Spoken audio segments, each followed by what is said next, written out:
Hello everyone, in today's video I'll show you on how you can master the layer height setting in your Creality slicer.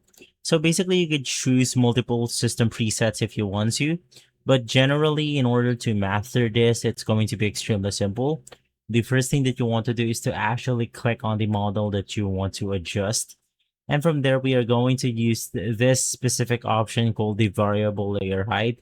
Basically with this one we're able to adjust the smoothness and the quality and speed of our object. Basically, what this does is that it will smoothen out the edges that we have for our object.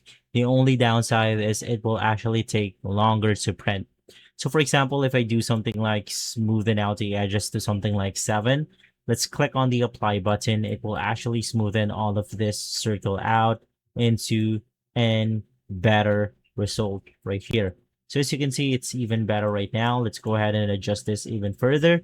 And from there, you are basically good to go. You could just keep adjusting this until you get your desired look. So for this one, it's a lot less rough. So basically from there, you are good to go. If this video has been helpful, leave a like, subscribe, and follow us for more videos like this. Thanks for watching.